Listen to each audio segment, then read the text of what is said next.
ঋগ্বেদ সামবেদ রামায়ণ মহাভারত পড়া হবে, সব কিছু পড়া হবে। একটা গ্রন্থ শুধু পড়তে দিবে না। মুসলমানদের গ্রন্থ বাজার নামটা কি? শুধু কোরআন পড়তে দিবে না। মুসলমান যারা দ্বীনের প্রতি অটল তারা, মুসলমান যারা কোরআনে কারিমের তেলাওয়াত পছন্দ করে তারা না না। মুসলিম লিডার যিনি দাঁড়িয়ে গেলেন তিনি চিন্তা করলেন না, আন্দোলন না করলে টিকে থাকা যাবে না।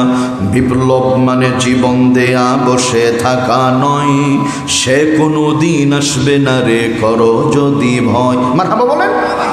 বিপ্লব মানে জীবন দেয়া বসে থাকা নয়, সে কোনো দিন আসবে না রে করো যদি ভয়।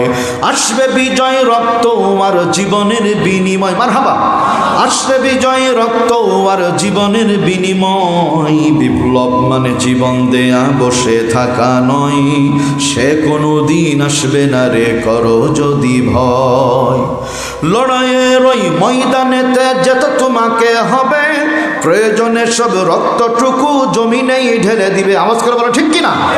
লড়াইয়ের ওই ময়দানেতে যেতে তোমাকে হবে, প্রয়োজনে সব রক্তটুকু জমিনেই ঢেলে দিবে। তবুও তোমায় লড়তেই হবে, মানিবে না পরাজয়।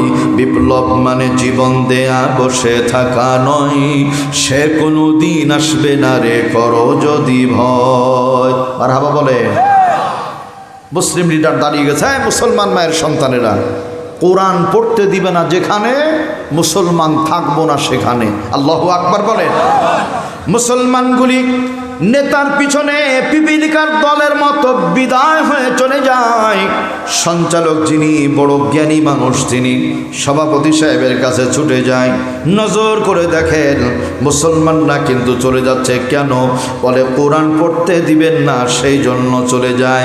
বলে না না না, মুসলমান চলে গেলে অনুষ্ঠান বাতিল হয়ে যাবে, তাহলে কি করা যায়? বলে মুসলমানদের একটু কোরআনে কারিমের তেলাওয়াতের সুযোগ করে দেওয়া যায়।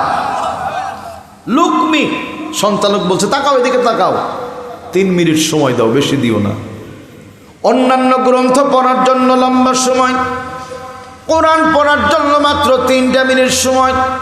ভালোবেসে বন্ধুর মতো, ছোট ভাইয়ের মতো মহাব্বত করে বলছি আপনাদের, আমাদের বাংলাদেশের কথায় বলছি। আরবি শিখবে 500 টাকা বেতন, ইংরেজি অঙ্ক নাচ গান শিখবে 5,000 10,000 টাকা বেতন। কোরআন শিখবে মাত্র 500, তাও 6.5 মাস বাকি। বলে হুজুর টাকা হালাল করে নিয়েন। রে কপাল রে, নাউযুবিল্লাহি মিন যালিক। না না না, বাংলা শিখবো আমরা, দুনিয়াতেই বাংলা শেষ। লম্বা লম্বা অঙ্ক দুনিয়াতেই শেষ।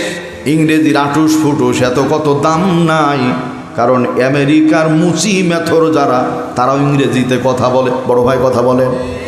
তার মানে এই যত কথা বললাম, দুনিয়াতে আর দৌড় শেষ। একটা ভাষা যার দুনিয়াতে দৌড় শেষ হবে না, আর আখিরাতেও দৌড় শেষ হবে না, ওই ভাষার নাম হলো আরবি। হুঙ্কার মেরে বলেন না আলহামদুলিল্লাহ। নবী করিম সাল্লাল্লাহু আলাইহি ওয়াসাল্লাম বলেন, আরবিকে, বড় ভাই তাকান, আরবিকে 3টা কারণে ভালোবেসো। কয়টা কারণে? 3টা কারণে মুখস্থ করি। 1 নাম্বার, আনা মুহাম্মাদুন আরবি।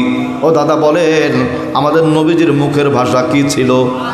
আরবি। নবীজির ভাষা আরবি। আল কোরআন আরবি, আল্লাহর কোরআনে কারিমের ভাষাগুলি আরবি। ওয়াল জান্নাতু লিসানুন আরবি, আর জান্নাতীদের মুখের ভাষাও হবে আরবি।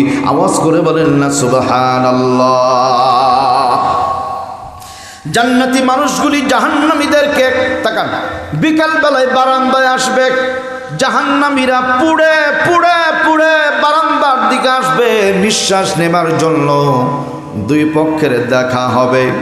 জান্নাতি মানুষগুলি জাহান্নামীদেরকে বলবে, আনিল মুজরিমিন, ও জাহান্নামীরা গো, মা সালাকাকুম ফি সাকর, কিসে তোমাদের এই সাকর নামক জাহান্নামের মধ্যে নিয়ে আসলো?